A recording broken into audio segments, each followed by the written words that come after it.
ఇప్పుడే జీ5 app download చేయండి. చూడండి మీ ఫేవరెట్ టీవీ షోస్ ఎప్పుడైనా ఎక్కడైనా. అమ్మగారు, పున్నమి ఈ కోటకి చేరాలని మీరు మీ ఆత్మ ఎంతగానో తప్పించుంటారు. నేను కూడా మీ ఆశయానికి ఆయువు పోద్దామని ప్రయత్నిస్తుంటే మీ బిడ్డకి ప్రాణాపాయం ఉందని తెలిసింది. ఈ పెళ్లిలా జరగడం మీకు ఇష్టం లేకపోవచ్చేమో, కానీ పున్నమి క్షేమంగా ఉండాలంటే ఈ పెళ్లి ఇలాగే జరగాలి, ఇప్పుడే జరగాలి.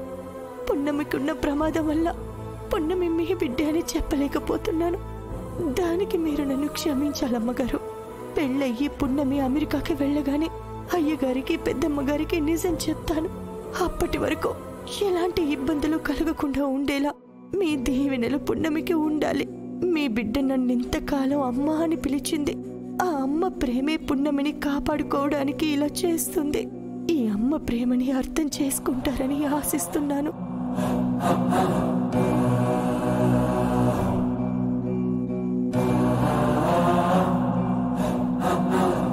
ఈ పెళ్లి జరగడం అక్కకి ఇష్టం లేదనుకుంటా బావగారు.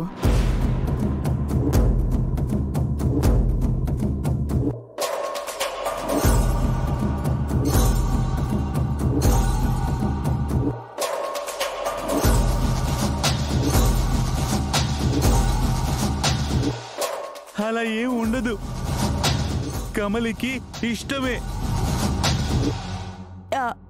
అవునమ్మగారు, ఫోటో గాలికి పడుంటుంది.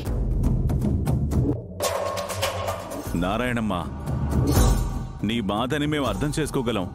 నీ బిడ్డకి మంచి సంబంధం దొరికింది. ఏ తల్లైనా ఇంత మంచి సంబంధాన్ని వదులుకోవాలని అనుకోదు.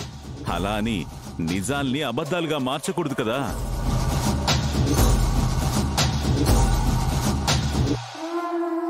ఇంట్లో సుడిగాలొచ్చినప్పుడు కూడా పడని వదినగారి ఫోటో ఇప్పుడు కింద పడింది.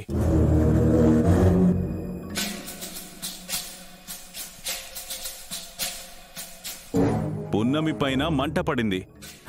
అంటే మా వదిన గారికి దత్తత తీసుకోవడం ఇష్టం లేదేమో. అవును బావగారు, అది నిజమే అయి ఉంటుంది.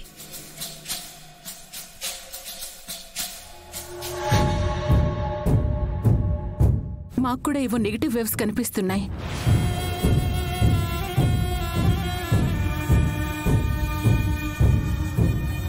టెంపుల్లో జరిగిన ఇన్సిడెంట్, ఇప్పుడు జరిగిన ఈ ఇన్సిడెంట్.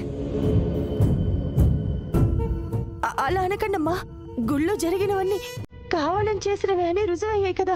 మరి మా అక్క ఫోటో కూడా పడిపోయింది, కావాలని చేసిందా?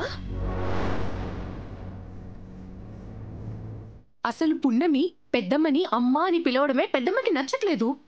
తన జాబిలి చేయాల్సిన పనులు ఎవరో గూడెం అమ్మాయి చేస్తే పెద్దమ్మ ఆత్మ ఎలా శాంతిస్తుంది?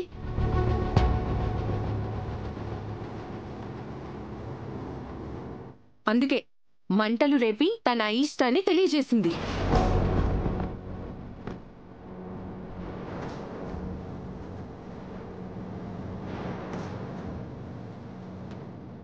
అయినా మాకేం అభ్యంతరం లేదు అంటే ఇక మీ ఇష్టం బావగారు.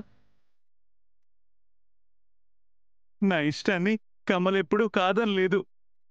నా నిర్ణయాన్ని కమల్ ఎప్పుడూ నిరాకరించలేదు. జీ5 యాప్ డౌన్లోడ్ చేసి అన్ని ఎపిసోడ్స్ పూర్తి ఉచితంగా చూడండి.